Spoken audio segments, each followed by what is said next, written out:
Welcome back.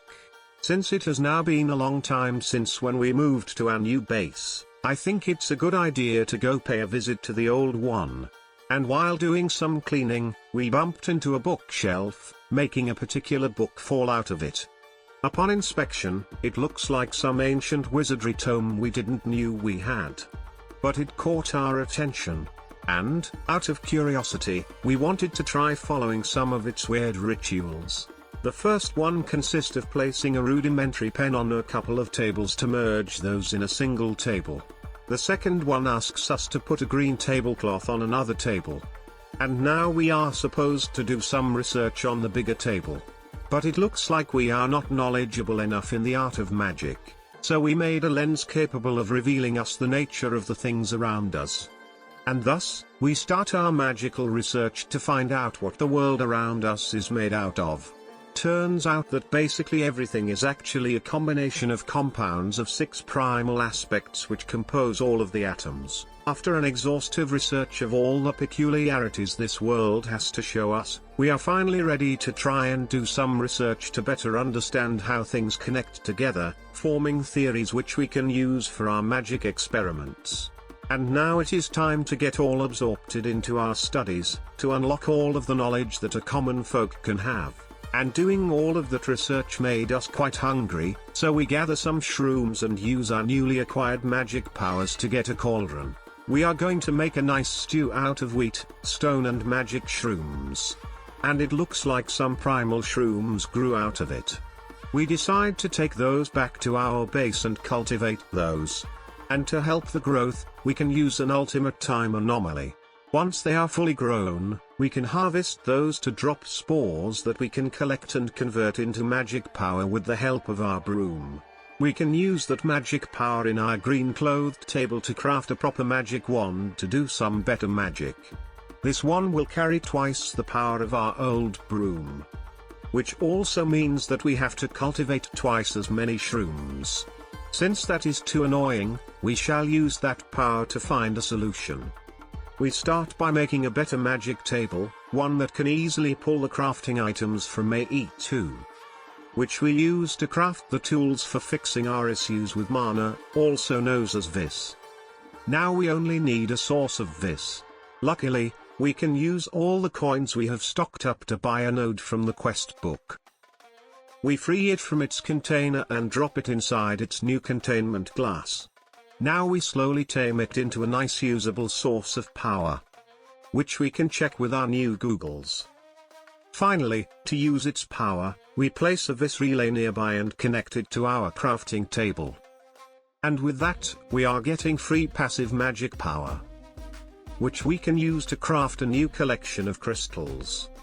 But to do things, we also need some Salis Mundas, which we can cook into balanced shards. And ignore the random purple fumes coming out of our cauldron. They are just a new decoration for our old base. And we also gather some silver wood 3s, just a few logs. That was to craft some alembics, which will go on top of our new Essentia furnace. With that, we can break down anything into its Essentia components. The Essentia will be extracted by the alembics, which, with the help of pipes, will output into jars. This Essentia can be used with files in a crucible, but, what we are going to do next is something slightly bigger and more complex, Infusion. After building a big altar, we place the required Essentia nearby, then, after placing the correct items on the pedestals, we can start the process. This is a really slow process, and we have to place a lot of stabilizer things such as the quicksilver blocks on the flooring to stabilize the process. However, the best way of doing that is by using some help from our technology. By turning on our time anomaly, the process will finish before its animation even manages to complete. And our first infused thing is something that will let our technology help even further with our magic things. We are indeed in the digital era. There is no longer need to use those barbaric files to manage our Essentia. We can use DG Essentia. Now we can easily manage huge amounts of Essentia from our A2 network. Now we have to get rid of the barbaric crucible. To do so, we craft an Essentia provider. We place it next to an alchemical construct on top of a crucible. Now we only have to input the finishing item and select the recipe. And there we have our clean crucible management. The next thing we have to manage better is our vis. To do so, we want a better wand. However, to get the good ones we are going to need some aurum essentia, which is super annoying to get. Or maybe not. We just have to catch a wisp, then turn it into a spawner and put it in our mob farm. That will give us all kinds of essentia, always with extra aurum. We also get aurum with extra aurum. After breaking down the essence into essentia, we can craft our new wand core. However, while that core will allow for higher vis capacity, we should also try to get a better discount on the usage. But caps are not enough. We shall get a machine that will help us craft the materials for some dresses more appropriate for the occasion. And, after some textile work, we managed to make a new set of fashionable clothing. However, that was not enough. Our wand carries 120 vis, and, even with our current discount, we need 120.1 for a better wand. We need better dresses. Luckily, our magic book has a whole section dedicated only to shoes. But this is not a retail store book, we have to do some sketchy rituals to get our new accessories. And, sometimes, stuff goes wrong. We had forgotten some of the required essentia. To fix that, we can make an infusion essentia provider. That thing will let our infusion process work with DG essentia. No more need for those ugly jars. And there we have a new pair of nice looking goggles. However, those don't match well with our shoes. And, after looking at the shoes section, we couldn't find anything that fits well with our new goggles. So, we instead moved to the electromagic stuff. This is forbidden stuff that only VIPs can use. Now that we are fashionable enough, we can get a better wand, which we quickly upgrade twice, but we are not satisfied yet. However, to make a better wand we need to use a different path, or to dress better. However, while we could do more cool electromagic tools, we should probably go into a proper magician outfit. But that requires us to do defiantly too much research. Luckily technology can help there too. We can craft a machine that will use electricity and node power to complete researches for us. All we have to do is input a research and take out the discovery. With that, we can now research everything we can click on. However, doing so much research is actually destroying the node this machine uses. So we have to go find and bring back home a bunch of new nodes to do more research, which might take more time than manually doing said research. Also, the weak nodes we find in nature won't last much. Thus, we shall find a way of artificially creating new nodes. We start by making an unattuned node matrix. Then we feed it all the useless essentia we have lying around. Finally, we infuse it into a node. However, that process is starting to take up too much essentia, so we have to find a better way of melting items. And the large essentia smelter seems perfect for the job. However, we miss some of the knowledge required to craft it. That knowledge is in a weird page of the magic book that just appeared out of nowhere. And everything inside it looks spooky and seems to be taboo. But we decide to follow those weird rituals and join the cult. And we are offered a nice looking dark armor. But I sustain that the white one is better. And that caused an argument with the cult leader who didn't agree. So we proved our superiority and then jailed him until he gave us the secret book with all the taboo rituals. However, the more we go down that taboo stuff, the more weird things start to happen around us. Sometimes we are followed by spiders. Others by asshog. And other times we are followed by ourselves. This is probably caused by too much work, so we shall take a quick break in our new SPA. After our quick break, it's time to go back to our studies, which keep getting more spooky. But we are now too deep in the rabbit hole, so the only way is forward. And the next task our books are telling us to do is to create a black hole at one of the cursed altars we had seen laying around on the map.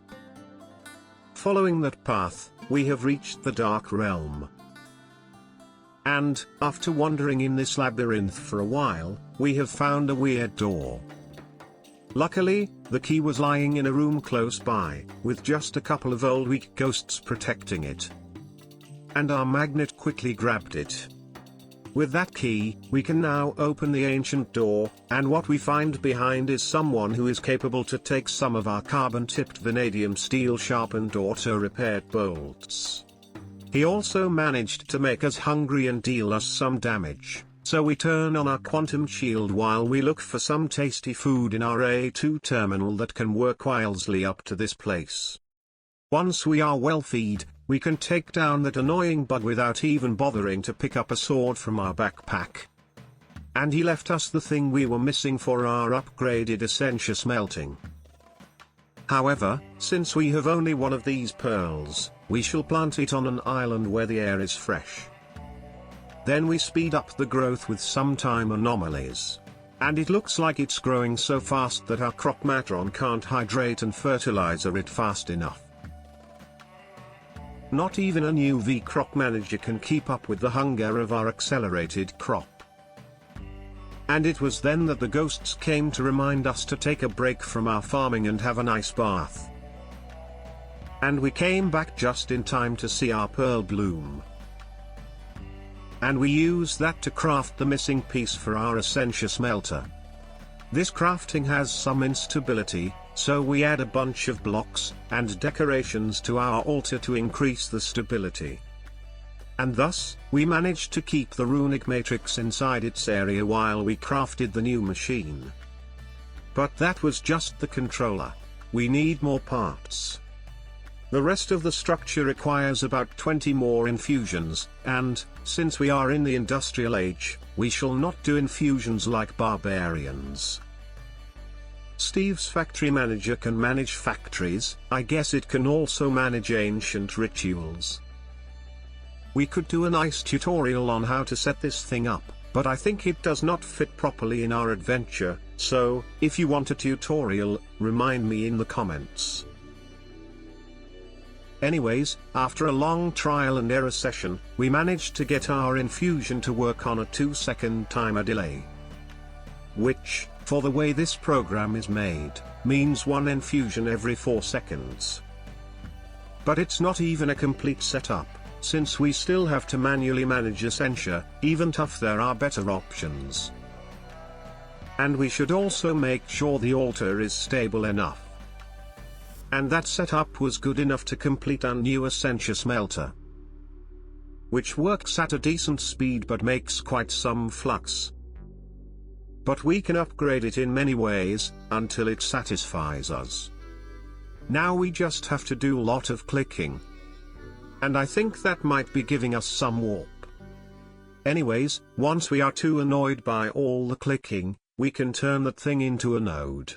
That is going to take 4 times more Essentia than what we threw in, meaning that, even with a 256 speed up, it will still take some time to complete.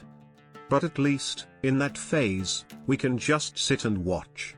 Until we finally get a new node. Which we shall use for research. That node is going to be used up quite fast, but I think it's still easier to make than manually doing all of these researches. Also, if we were to go slower, there might be ways to restore the node. And that is what was left after all that research. By the way, there's another way to make nodes with millions of aspects, but I don't know how it works. Also, I think the process we just did gave me a little bit of warp. So I think it is a good time to get a good cleaning. To do so, all we need is a pure tier. Or maybe we can upgrade it into a passive accessory. That thing is going to slowly remove all of our warp. Let's see how fast it is.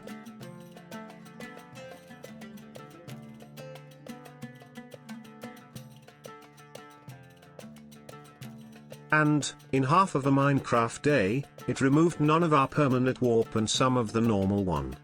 Since that thing was supposed to be faster when you have more warp, I guess it will take too much time, so let's just use a tier. That gave us all sorts of effects for half an hour. Tired of waiting with no idea of how much longer that would have lasted, we just decided to take the faster approach. And, with our luck, a couple of withers spawned exactly on the last moment. Luckily, they didn't bother us, so we could safely retrieve our stuff and go back to work. And now you might be wondering why we went through all of that. Well, there are many quality of life things gated by thaumcraft. The first one is that we need the Essentia wireless terminal to get the universal terminal, which will allow us to do a lot of A2 interactions from anywhere. Next, with a rainbow cacti, we can craft the infinite spray can.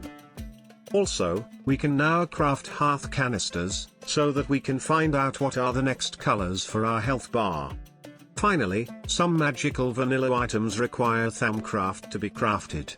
Those items are required to some rituals to activate an ancient sigil. And you may wonder why we are going through the siege for those ancient broken things. Well, the answer is simple. After so many years, we want to put an answer to one of the oldest philosophical questions. Well, the answer is simple. After so many years, we want to find a solution for one of the oldest mathematical questions. What does iron divided by diamond do? And it seems the answer is in Schrödinger cat. So, what's the lesson today? Yeah, always have A2 craft things while you mess around.